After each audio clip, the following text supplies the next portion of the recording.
भक्ति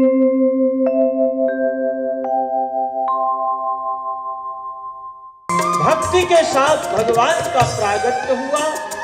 अब जितने मूढ़ थे, पापी थे, सठ थे, दुराचारी थे, सब के सब तर गए।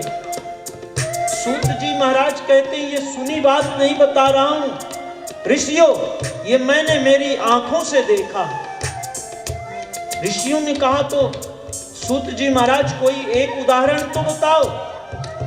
तो बोले, तुंगभद्रा नदी का किनारा है, इसमें आत्मदेव नाम के एक वैष्णव ब्राह्मण, पर देखिए संतों के पास और विपत्ति आती है।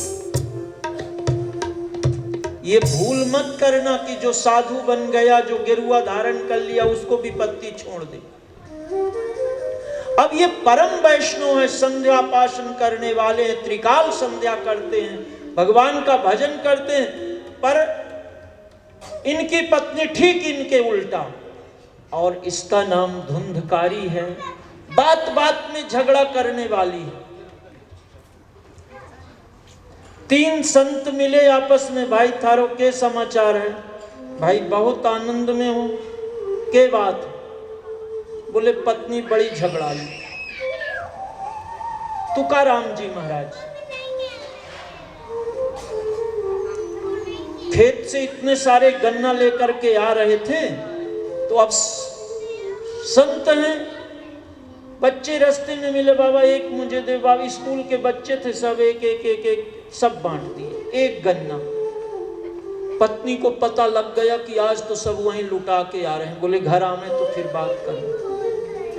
और जैसे घर पहुंचे तुकाराम जी महाराज, तो गन्ना हाथ से छीन लिया और पीठ पे बड़े जोर से मारा।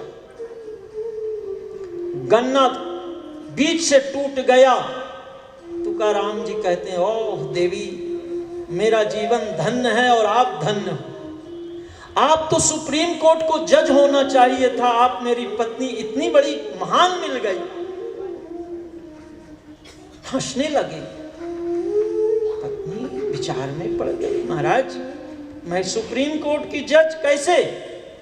बोले अरे मैंने पहले से ही सोच के रखा था कि गन्ना एक है, हम 2 हैं, तो 20 से इसको तोड़ूंगा, आधा तुम्हें दूंगा, आधा मैं लूंगा। तुमने ये काम मेरा पहले से ही कर दिया, अब तुम कहां की जज हो? ये है संत दृष्टि। कहना बहुत सरल है, पर अपनाना बहुत कठिन है। गुजराती में बोलते हैं, भैया संत पना नथी मफत में मलतो।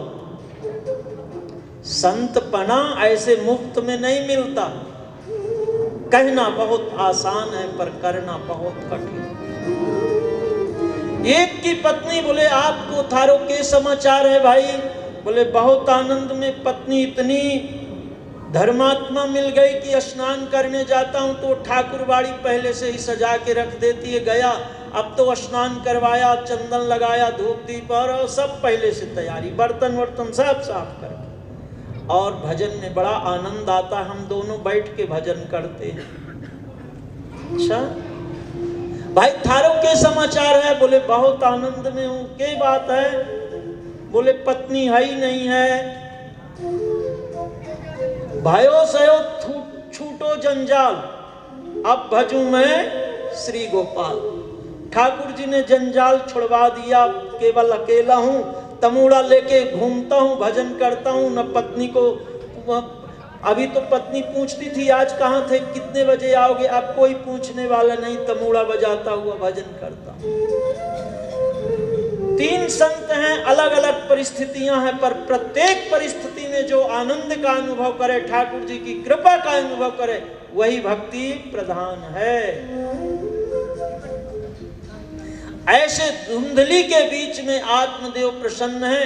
एक दिन अपने शिष्य वृत्ति में जा रहे थे, जंगल मिला, बीच में सरोवर मिला, तो बोले मध्याह्न काल की संध्या कर लूं। स्नान करने के लिए सरोवर में उतरे, एकाएक अपने पूर्व जन्म की याद आ गई। ओह मैं इतना पापी हूं, मैंने एक गाय पाल रखा है, वो बंध्या है, आम के वृक्ष लगा रखे हैं, उसमें कोई फल नहीं लगता, और मेरा घर गृहस्थाश्रम भी तो सूना है, मैं कितना पापी हूं। ऐसा फूट फूट के रोने लगे। उसी समय एक सन्यासी जा रहे थे, बोले भगवान के लिए रो रहा, पूछूं तो सही क्या बात है भाई? बोले मैं इतना पापी हूँ। सन्यासी ने बहुत समझाया। महाराज सगर को 60,000 पुत्र थे आत्मदेव, और वो दुख का कारण बने। देखिए 3 प्रकार के पुत्र होते हैं, ध्यान से मेरी बात सुनना। एक को कहते हैं बेटा, जो बैठे बैठे खाए और पिता को आदेश करे। अब पिता बेचारा यहां से वहां भटकता तृष्णा में, बेटा के लिए ये कर दूं, बेटा के लिए, और बेटा को कोई परवाह ही नहीं। ये है बेटा। एक होता है इसके भी आगे लड़का, पिता की कमाई से खूब मौज उड़ावे और पिता से ही झगड़ा करे, उसको क्या कहते हैं? लड़का। ये आपकी भाषा में, शास्त्र की भाषा में भी इसका चर्चा करेंगे। तो तीसरा होता है पुत्र। संतों ने, शास्त्र ने न लड़का मांगा न बेटा मांगा। चाहूं तुम ही समान सुत, प्रभु सन कवन दुराव। एक समय तुम राज छोड़ कर निमिष तीर्थ न जाई। पिता सहित तुम कियो तपस्या, तब प्रगटे हम आए।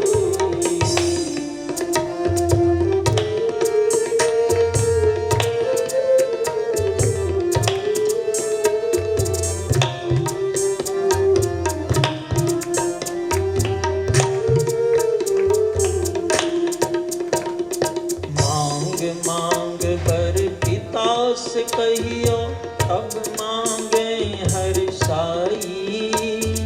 तुम सन पुत्र चाहो मैं भगवान, देहु कृपा कर आई। तुम सन पुत्र चाहो मैं भगवान, मुझे पुत्र चाहिए जो पूर्वजों के पुनाम के नरक से त्राण दिला दे। हमारे दादाजी की, देखिए ये श्रीमद् भागवत की कथा ऐसी है कि 3-3 पीढ़ी आप जानते हो। अब कथा व्यासपीठ से हमारे जेवी नगर के सबसे धनाढ्य सेठ कोई, और अभी भगवत कृपा हुई 90 साल में माँ ने जोर पकड़ा कि महाराज जी कथा सुनाओ। आप तो 7 दिन सुने, और 4 महीना हुए, और हमको लगता है वो कथा के लिए ही रुकी थी। 90 साल, और सेठ जी तरस गए कि कथा सुने, पर नहीं। उनके पिताजी को मैं जानता हूं, गाय के लिए रोटी लाते थे, मेरे से सत्संग करते थे, कथा नहीं करवा पाए। तो ये इतना अगर धन का विषय होता तो क्या बात थी। 3-3 पीढ़ी निकल जाती हैं, पर जो पुत्र पुनाम के नरक से त्राण दिला दे। एक 3 प्रकार के पुत्र। एक तो पिता ने इतना कर्ज किया कि वो पुत्र जीवन भर, पिता मेरे दादा दादी का, मेरे पिताजी का नाम खराब ना हो, मैं जीवन भर कमाऊंगा, पर पिता के द्वारा किए गए कर्ज को मैं चुकाऊंगा। एक पुत्र ऐसा होता है कि जीवन भर पिता की संपत्ति एकत्रित किया पिता ने, और सब पिता के सामने ही उड़ा देता है। ये प्रत्यक्ष जिसका हमने लिया है वो पुत्र बन के आएगा।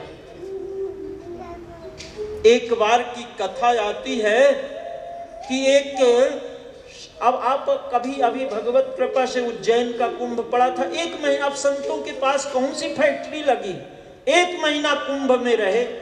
अब सब सेवा ठाकुर जी की ऐसे ही कथा हो रही थी। बोले महाराज जी अब हमें उज्जैन में कथा सुननी है, आज चलो भाई, हम तो इसीलिए है ही है। 1 महीना उज्जैन में रहे। अब संतों के जो बड़े बड़े महापुरुष हैं, उनका ये अमुक सेठ जी के नाम का भंडारा, अमुक सेठ जी के, उनके गुरु जी की तरफ से ये है। अब वो धीरे धीरे गिन्नियाँ चलती थी, एकत्रित किए, एकत्रित करके, और जब अंतिम शिष्य के यहाँ पहुंचे, एक पोला सा डंडा था बांस का, और जो आपने 5 गिन्नी दी तो उसमें डाल दिया, उसमें डाल दिया। अब देखिए महापुरुष जब आते हैं तो आप उनका दंड कमंडल, अरे महाराज जी चाहे घर में आप 2 किलो न उठाते हो, पर वहां तो महाराज जी अरे आप मत लो, इसको हम लेते हैं, लो। अरे उस दिन तो सुनीता जी पहले माला से गर्म पानी लेके तीसरे माले पे, हम कहा ये क्या कर रहे हैं, बीमार पड़ जाओगे और ये सेवा धरी रह जाएगी आपकी। 3 माला वो नीचे से पानी उठा के और गर्म पानी लेके, अब बताओ जो अपने लिए कभी न उठाती होंगी अब महाराज जी के लिए लो। ये प्रेरणा है, भगवत कृपा है, अब उसको क्या कहोगे। तो वो अंतिम शिष्य के यहाँ पहुंचे, वो महाराज जी का दंड कमंडल लिए, देखा तो अरे ये इसमें क्या जादू है, अब देखा इतना बजनी। अब महाराज जी का प्रसाद हुआ और हुआ, उनके दिमाग में बात चलती रही, महाराज जी के डंडे में क्या चमत्कार है, इतना बजनी। महाराज जी तो विश्राम में पहुंच गए, खोल के देखा तो उसमें गिन्नियां भरी थी। मन खराब हो गया, बोले इतने वजन का इसमें लोहा डाल दें तो महाराज जी को क्या पता लगे। रातों रात ये काम किया, उसमें लोहा डाल दिया, ऊपर एक गिन्नी डाल दी, और दूसरे दिन महाराज जी आमंत्रण कार्ड दिया, बोले अब वहीं आके सेवा करेंगे। ठीक। जब महाराज जी हरिद्वार पहुंचे, सब एडवांस मांगने वाले आए, डंडा खोला तो वहां तो लोहा है। महाराज जी ने जल समाधि ले ली। भगवत इच्छा है कि वो सेठ जी को कोई बच्चा नहीं था, किसको कहें कि हमारे साथ ये धोखा हुआ, किसको जवाब दें। पूरे समाज में अनाउंसमेंट कि ये महाराज जी का भंडारा है, बोले ये बड़े झूठे आदमी है, झूठे संतों को धोखा दिया। भगवत कृपा, उस सेठ जी के वो पुत्र बन के आ गए। 10 वर्ष तक बहुत भगवान का ध्यान, पूजन, भजन। 11वां वर्ष पूरा होने लगा, फिर वही कुंभ आया। 12 वर्ष सारी। अब वो बच्चा इतना बीमार पड़ा कि सारे डॉक्टर फेल हो गए। एक दिन वो बच्चा कहता, पिताजी एक बात कहूं, निवेदन करूं। बोलो बेटा। बोले अगर आप कहो तो ये अब सारे डॉक्टर फेल हो गए, इतना समाज संतों का जुटेगा, तो एक काम करें ना कि वहीं चले, शायद है कि दवा के साथ दुआ भी लें तो काम आ जाए। बोले बेटा ये तो अच्छी बात है, तो पिताजी मेरे नाम से भंडारा करवा दो। और संयोग की बात हुई कि वो जो संत का, महापुरुष का नाम था, वही नाम उस बच्चे का भी निकल आया राशि से। ले जाके पहले से अमुक सेठ जी के पुत्र के नाम से ये भंडारा चलेगा रातों दिन, जो आप सब जानते हो। भंडारे का सारी सामग्री गई, टेंट लगा, संतों का प्रसाद रोज होने लगा, हरिनाम संकीर्तन होने लगा। जब महाकुंभ का स्नान सब संत कर करके निकल गए, सबको खूब दक्षिणा दिया। अब जब मेला खाली हो गया तो सेठ जी और वो बच्चा दिन प्रतिदिन स्वस्थ होने लगा, चमत्कार हो गया, मेला पूरा हुआ। अब सेठ जी कहते हैं, पुत्र अब चलो ना घर, अब यहां रह के क्या करेंगे। पुत्र ने कहा, पिताजी पहले मेरा आपका हिसाब हो जाए फिर जाना। सेठ जी का चेहरा पीला पड़ गया। अरे मेरा तुम्हारा क्या हिसाब है। बोले मूर्ख, तुम्हें पता नहीं है, मैं वही तुम्हारा गुरु हूं जिसकी गिन्नियां तुमने चुरा ली थी, और तेरे जैसे शिष्य को पाकर मेरी वासना के कारण तेरा पुत्र बन के आना पड़ा। न तू मेरा पिता और न मैं तेरा, सीधे चले जाकर। तो यहां यही बात हुई। आत्मदेव को बहुत समझाया पर बात समझ में आई नहीं। अंत में सन्यासी ने एक फल दिया, बोले जाओ पत्नी को खिला देना। पत्नी के पास आए तो ये उल्टा पुल्टा बड़ी व्याख्या है यहां। अंत में आत्मदेव ने कहा चलो ठीक है, जो है सो मानोगी, फल दे दिया पत्नी। अब संयोग की बात, ये ध्यान पूजन में लग गए। उसी समय इसकी बहन आई और बहन के सामने इसने रोना शुरू किया। बोले अरे तू क्या रो रही है। बोले ये तेरे जीजा जी ने मेरे लिए फल विपत्ति ला दिया। क्या विपत्ति है? बोले इससे पुत्र होगा, मैं गर्भवती होंगी, डाकुओं का हमला होगा, खाया पिया नहीं जाएगा, पेट में ही बेटा टेढ़ा हो जाएगा। अरे तरह तरह के तर्क करने लगे। तो बोले एक काम करना, मैं अभी अभी गर्भ धारण कर रखा है, मेरे यहाँ धन की बहुत कमी है, पर मेरे यहाँ खाने वाले तो बहुत हैं, पर प्रसाद की ही कमी। और तेरे यहाँ धन की कमी नहीं है, पर खाने वाला कोई नहीं है। तो अब मुझे पता है कि पुत्र ही होगा, तो ये जो बालक होगा वो रातों रात ट्रांसफर कर दूंगी, पर मेरे पति को कुछ इतना धन दे देना। बात पक्की हो गई। तुम एक काम करना, अपने पेट पे कपड़ा बांध के ऐसा नाटक कर कि सचमुच तू गर्भवती। ऐसा ही किया और इस मर्म को किसी ने जाना नहीं। बोले अब ये फल का क्या करें? तो बोले ये गाय को खिला दो। गाय को खिला दिया, समय प्राप्त हुआ, धुंधली की बहन को पुत्र हुआ, रातों रात ट्रांसफर किया। आत्मदेव तो बेचारे बाहर के आए, पता लगा पुत्र हुआ, इसका नामकरण का संस्कार का समय आया। आत्मदेव ने कहा मेरे बच्चे का नाम, मेरा आत्मदेव तो इसका परमात्मदेव रखूंगा। धुंधली ने कहा महाराज ये बिल्कुल नहीं होगा, 9 महीने की वेदना मैंने सही और नाम आपका? मेरा नाम धुंधली तो मेरे बेटे का नाम धुंधकारी रखूंगा।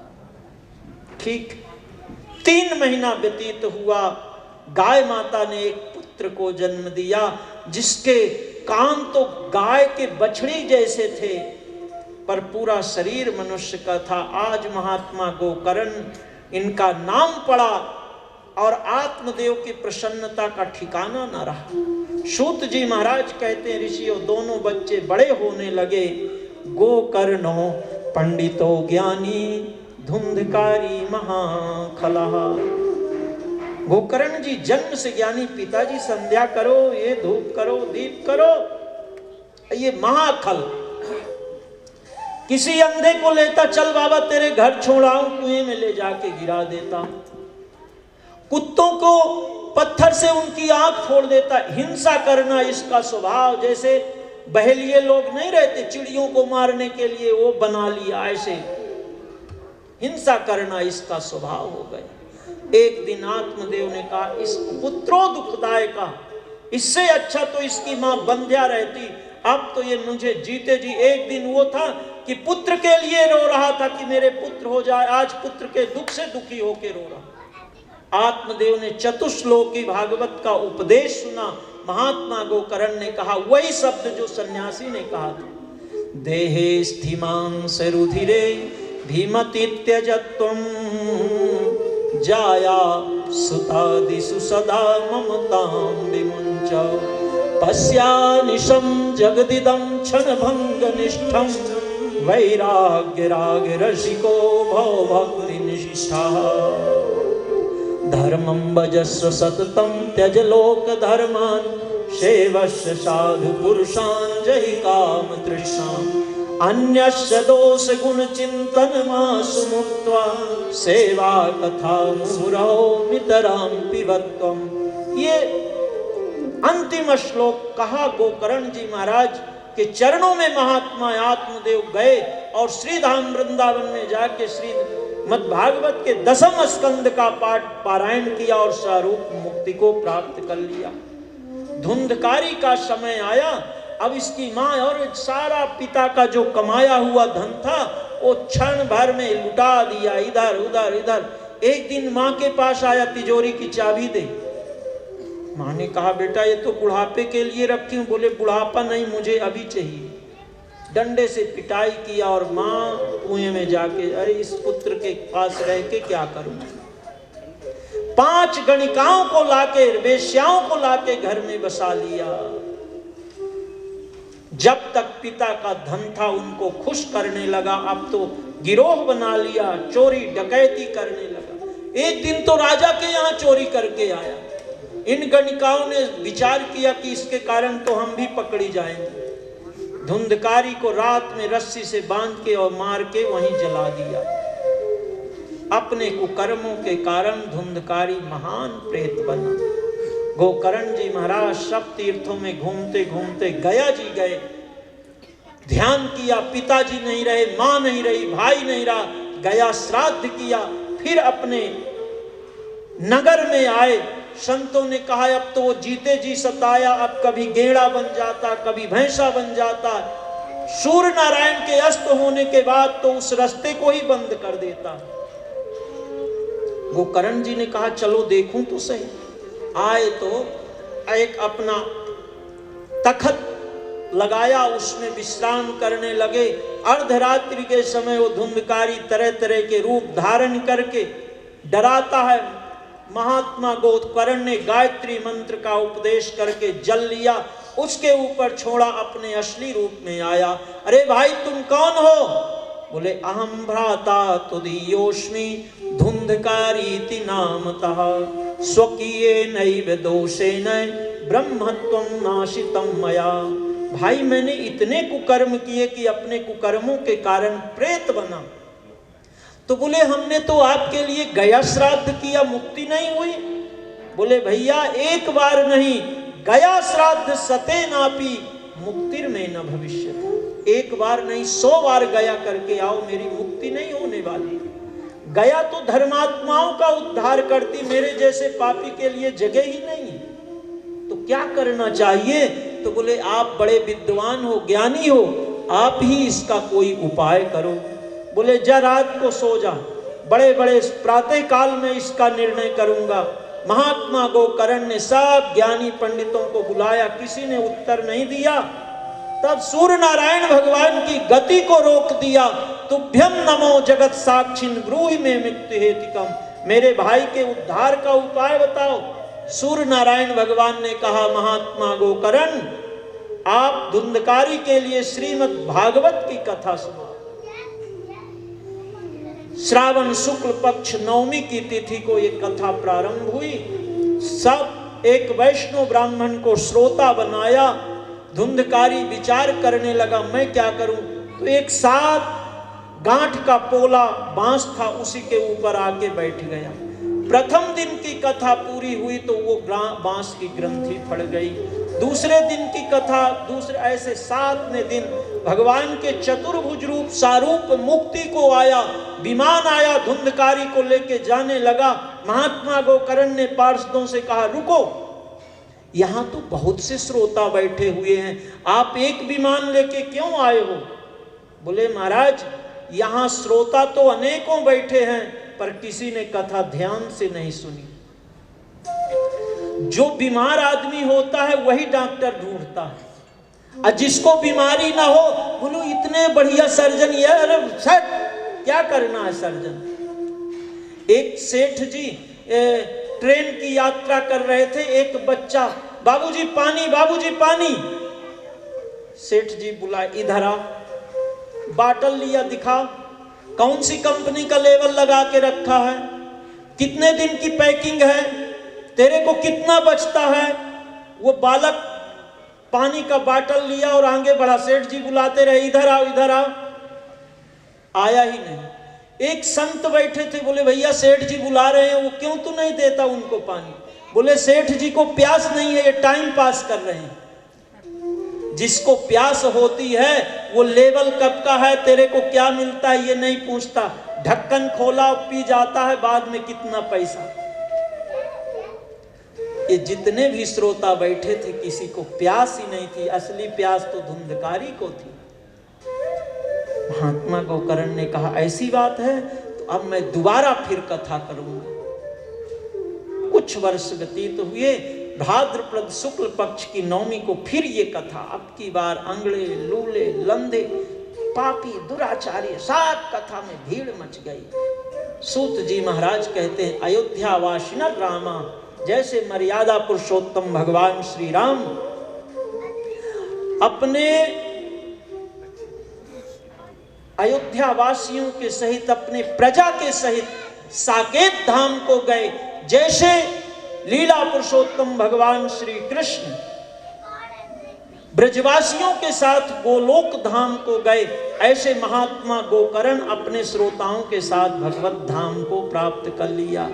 ये कथा सांडिल्य मुनि चित्रकूट में बैठकर अपने भक्तों को, अपने शिष्यों को सुनाते हैं। इस कथा को सुनने मात्र से पूर्वजों की अधोगति नहीं होती, जीव को कभी अधोगति में नहीं जाना पड़ता। भगवान की ऐसी कृपा होती कि जैसे आप प्लेन में सीधे उतर जाते हो, ऐसे मृत्यु का भय टूट जाता है और भगवत धाम को जीव पहुंच जाता है। तो आज कथा यहीं विराम लेगी।